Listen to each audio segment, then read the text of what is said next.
liggéey du liggéeyee doole mum yo waɗi sabar mbawɗo hokkude bandum wutte yo waɗi sabar mbawɗo hokkude bandum longere yo waɗi sabar kono mi tottama hawo maayo walla ha ɓiɗɗo makko mbatta yeɗade walla o hen Tafano on the track. Hey, kiddo. What would you? What the fan?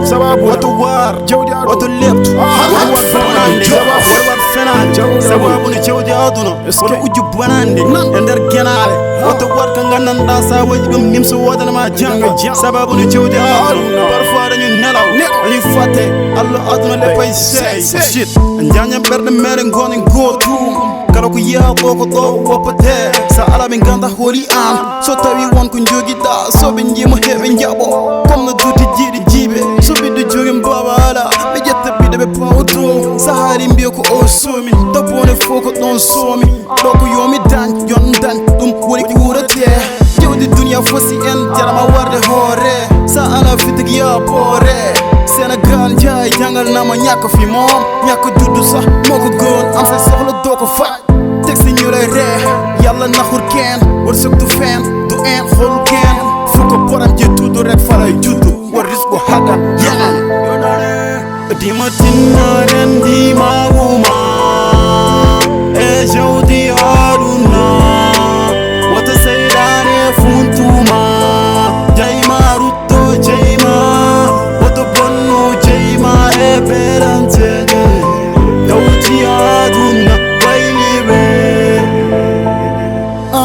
aluna ko sese hay so dañal satti yondi mango heddo kala ko ñaagiɗa timmani tawto ko hoddirani mi arsu gaci dirtani so gurnam juuti mamed arsu ko heɓa jawdi aduna jere aade men yaawi waylu aade wadde aduna ko sese jam yilen dimango wasa yeyede ɓernde hira golle jeeɓe fayitagal heɓtine ɗo kala ko mbaɗɗatine mbatta haqqille golle ko ma cuurtine rentade jawdi jannande tedda e bandiraɓe kala ko liggiɗa wona barke ɓamtare aduna ko cimti wondi tinde daari woɓfere gandan no yaari mettiɗe fof ko nin jaari wadde rendade ko ñawdorgal timo en timmin timali men aduna ko seeɗa woto jaɓɓenno foola men aduna ko seeɗa woto jaɓɓenno foola men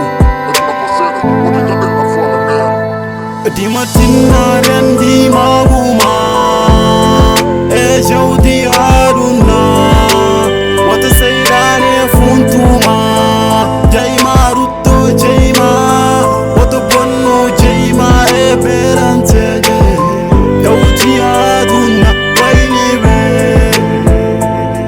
dima tinnaren dima wuma e jawdi aduna wata saydane funtuma jayma rutto jayma woto bonno jayma e beranteje jawdi aduna wayliɓe